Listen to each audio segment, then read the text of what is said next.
This is AC35 Daily Update. The final match has officially begun.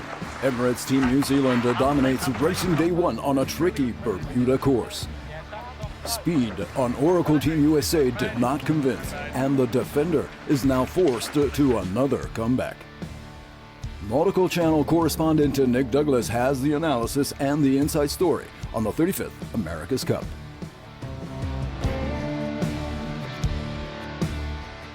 Hi Nautical Channel sports fans, this is Nick Douglas, the Sailor Girl, in the media centre for the 35th America's Cup. It's now quite crowded, as you might be able to see behind me, because today was the first day of the 35th America's Cup match and everybody wants a piece of the action. So it's awesome to have you here with me. Racing got off to an interesting start. Oracle Team USA were really early pushing the line. Emirates Team New Zealand managed to trigger at just the right moment, whereas Oracle Team USA were maybe 1 second early and they got a penalty right off the line. Emirates Team New Zealand sped away and were never headed, staying in between Oracle Team USA and the next mark at all times, making it almost impossible for the defenders to even consider getting past them. Until we came into the final gate mark. Does this feel familiar? It felt very like that match between Emirates Team New Zealand and Artemis Racing, where we saw Emirates Team New Zealand fall off the foils.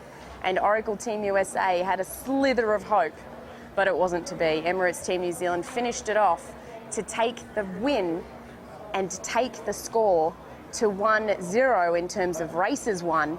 But again, remember guys, that they started on -1. So on the scoreboard, they took it to 0-0. That sounds quite complicated, doesn't it? Now remember, back when we did the Louis Vuitton America's Cup qualifying series and Oracle Team USA won the qualifying series, that meant that whomever the challenger was would start with -1 points. So even though Emirates Team New Zealand won the first race, and it's 1-0 in terms of wins after the first race, it was 0-all on the scoreboard. Going into the second race of the day, we saw both boats get off the line basically in time, but Emirates Team New Zealand triggered just a little bit earlier and managed to get over the bow of Oracle Team USA. Again, we thought it was all but over. On the final work, Oracle Team USA sailed exceptionally smartly, is that a word, to catch up to Emirates Team New Zealand using some great shifts all the way up to Emirates Team New Zealand, who tacked on their face, and all of a sudden we were in a penalty situation. No penalty was awarded. Around the top mark, Oracle Team USA made up 1 minute and 35 seconds on that work, only to lose 278 metres after their jibe. And Emirates Team New Zealand again came home to take a win, now taking the score to 2-0 wins, but 1-0 on the scorecard. I spoke to Pete Burling straight after racing to get his insights on the day and see what we can expect tomorrow from the now leaders, the challengers, Emirates Team New Zealand. Well sailed today. A lot of similarities to the Challenger final with Artemis. And when you went out and you had a few issues with foil choice and whatnot, but still managed to come out on top today. A few errors, but you were still so quick around the course.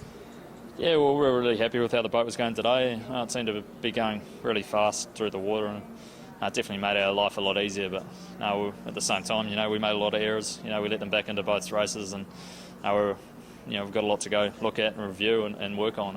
And definitely, if we get those same conditions tomorrow, we'll be a lot better than we were today. Yeah, and that's a scary thought, because you were quick today, often by 5 knots in a similar straight line situation. No, we're really happy to get the 2 points on the board, but we're under no illusions that to win this thing we've got to win 8, and those guys are going to be a lot better than they were today. So we're just trying to keep improving and keep pushing forward. Yeah, I'm sure you are, and the team on board must be happy though, as you said, to get those 2 wins. And I know that it's been a big journey for you guys to this point.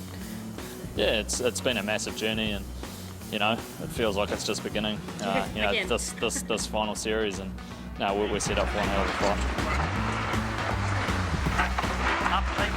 So from one skipper to another, Jimmy was not as confident as Pete Burling, to say the least. Though Pete Burling, as you saw, is downplaying the speed of Emirates Team New Zealand, and Jimmy Spithill is downplaying the speed difference between Oracle Team USA and Emirates Team New Zealand as well, though to my eyes it does look like Emirates Team New Zealand has a definite speed advantage. I tried to get something out of Jimmy, but he didn't want to let go. He's just really confident and focused. Here's my chat with Jimmy just a few moments ago. I guess what everybody wants to know is, do you have some speed up your sleeve? Because that seemed to be a little bit of an issue. Yeah, it's a tough day to really look too much into the boat speed. You know, it's so gusty and shifty, and we saw, you know, if these guys were faster, how could we ever catch up, you know, and create these situations? So, you know, it's pretty difficult day to draw too many conclusions. I think the team that made the fewest mistakes were the ones that walked away with the wins, and I think the Kiwis just made fewer mistakes than us. That's the good thing that you can take away, is that when the mistakes are big, you know, the gains are big. Yeah, I mean, I think that showed out there today. You know, they had a healthy lead at times, and yet the next thing you know, the race is back on, and, you know, the boats have come together. So, yeah, in this easterly, the race is never over, and, you know, the boys did well just to hang tough and try and take care of the opportunities, and we'll see what happens. There were certain times where the Kiwis were quicker, even in that shifty breeze. Yeah, look, I think sometimes when you're ahead, you really get first choice of where you can position the boat, and typically that'll be in the pressure. And, you know, we've sort of heard Pete say that, and, you know, that would have been our strategy too. If we're able to, you know, get in the lead today, it would have been certain situations where you just can't cover, and you really have to go with what you see, and that's what they were doing. So as you can see, both skippers are just looking to tomorrow and making sure that these points stick. And again, even though it's 2 wins to 0, Emirates Team New Zealand to Oracle Team USA, it is 1-0 on the scorecard. The first team to get 7 wins, as it always has been in the America's Cup, will take home the old mug. So it's a long way to go, guys, and it's so great to have you here with me. Tomorrow we have 2 more races, and I'm not exactly sure how it's going to turn out, because everybody seems to have something up their sleeve. This is Nick Douglas, the Sailor Girl, in Bermuda, reporting for the Nautical Channel. Make sure you stay tuned.